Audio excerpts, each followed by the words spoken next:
Amahoro y'Imana bene data, turabashuhuje kandi tubifurije kugubwa neza, mugire ibihe byiza mu mirimo itandukanye mukora ya buri munsi, aho muba muri hatandukanye mu birori bitandukanye. Uwiteka abahire cyane. Nitwa Ukwigize Jean Pierre, turagarutse mu byigisho byacu bikomeza, ndi kumwe n'aba bene data twabanye ku munsi w'ejo. Reka tubahe umwanya babasuhuze kandi babibwire, maze dukomeze n'ingingo ikurikira mu cyigisho twatangiye ejo. Ni karibu. Ndabasuhuje, nitwa Aimable Nshimiyimana. Turabasuhuje bene data, nitwa Nzabamwita Pierre. Arakoze cyane.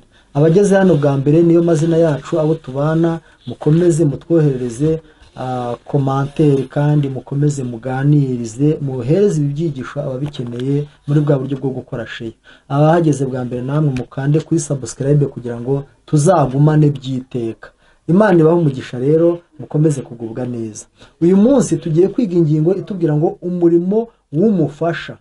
Uwo mufasha ninde? Icyo adufasha niki? Umurimo we ni uwuhe? Nibyo tugiye kumara akanya tureba.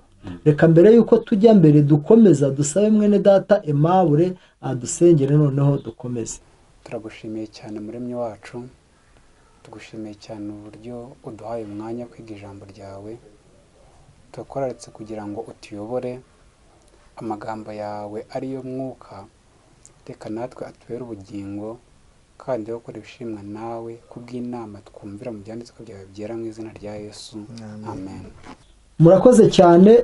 Umurimo w'umufasha niyo ngingo tugiye kwiga nk'uko nari maze kubabwira, ariko reka dusabe mwene data Pierre atunyuriremo mu ncamake ingingo twize ejo, noneho tubone tuze kwiga iyi ngiyi. Karibu Pierre. Ejo twize ingingo nziza cyane yo kuwa mbere yatubwiraga ngo sinzabasiga nk'imfubyi.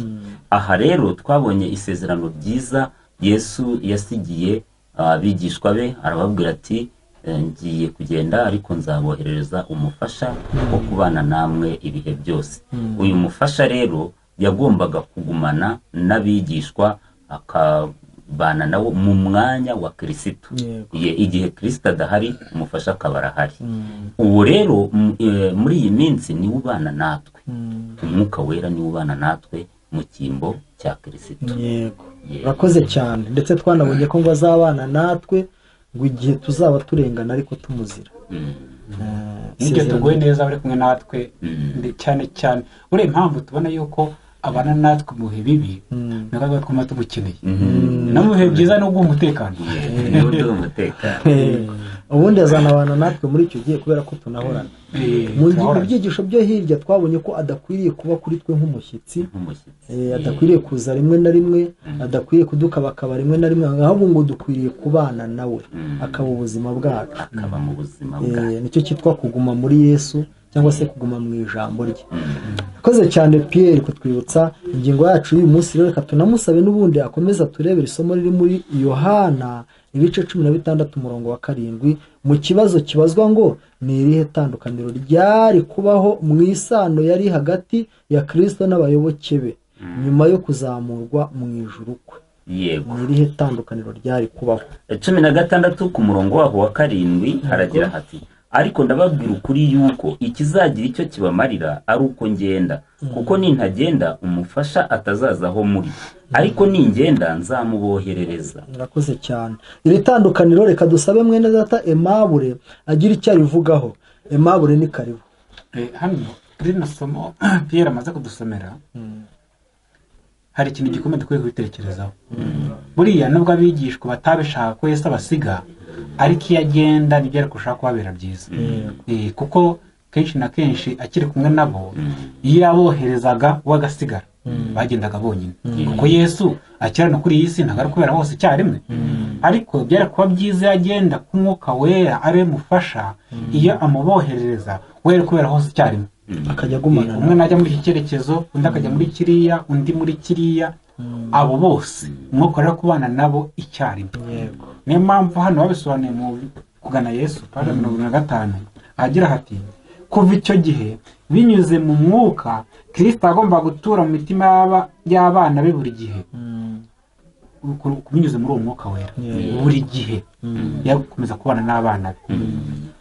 Ubumwe barafitanye nawe bwari bikomeye kuruta igihe ari kumwe nabo. Umucyo urukundo n'imbaraga bya Kristo wari utuye muri bo byarabagiraniraga muri bo. rwose urakoze cyane. yari kumwe nabo, yagombaga kugumana nabo. Akanenera ko byagenze. Ntabwo ariko yagombaga, ahubwo niko byagenze. Noneho reka dusabe Pierre yongera turebera muri Yohana, akomeze ku gice cya 16 n'ubundi umurongo w'8, ariko arakomeza agize 11. Mu kibazo tubazwa ngo ni uwuhe murimo ukomeye umwuka wera yari kuzakorera abanyabyaha. Umurimo ukomeye umwuka wera yari kuzakorera abanyabyaha.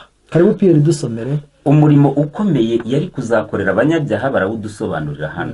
Ubwo azaza azatsinda bisi, abemeza iby'icyaha n'ibyo gukiranuka n'iby'amateka. Iby'icyaha kuko batanyizeye, n'ibyo gukiranuka kuko njya kwa Data, kandi namwe muzaba mutakimbona. N'iby'amateka kuko umutware w'ab'iyisi aciriweho iteka. Yakoze cyane.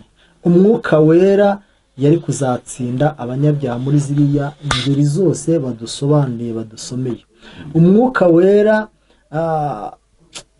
izo mbaraga, uko icyo gikorwa gikomeye gityo yari kuzakorera abanyabyaha. Impamvu reka tumuhe Karibu agira icyo kivugaho. Karibu.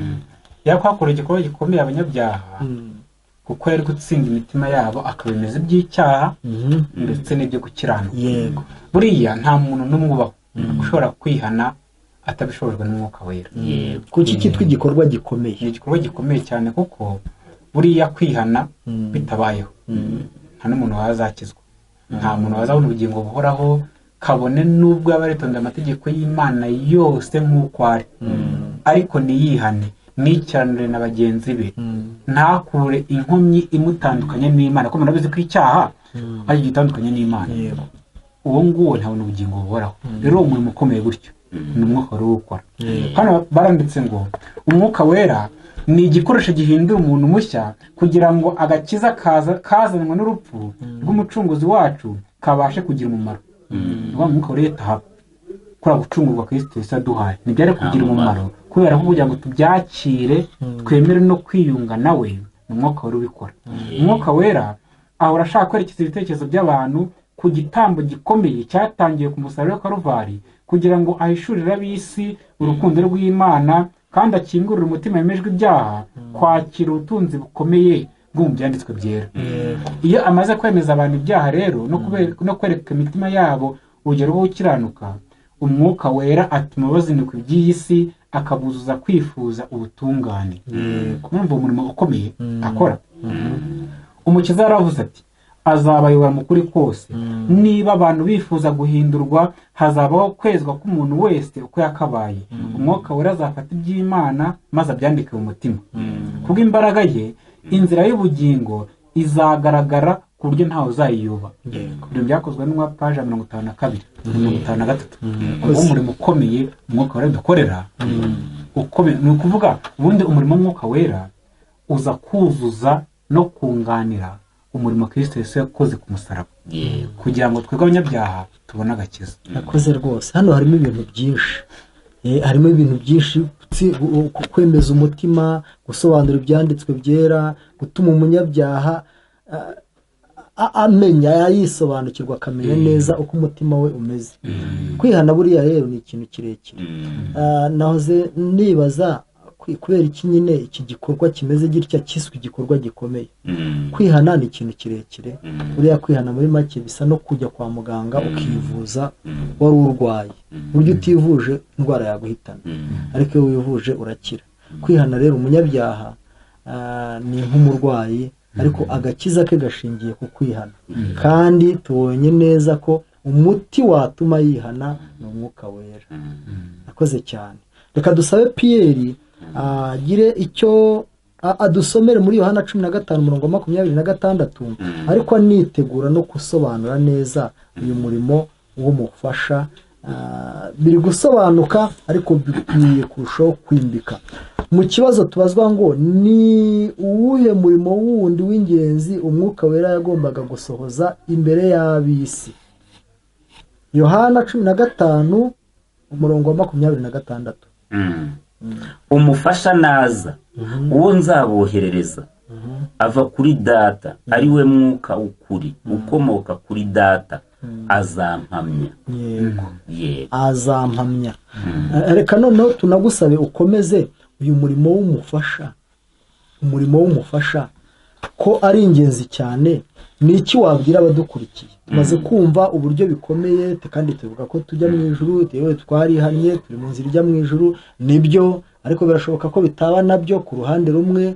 Ariko ni iki wakangurira abantu ku bigendanye n'uyu murimo w'umufasha, kugira ngo udukorerweho, ube hafi yacu nk'abanyabyaha?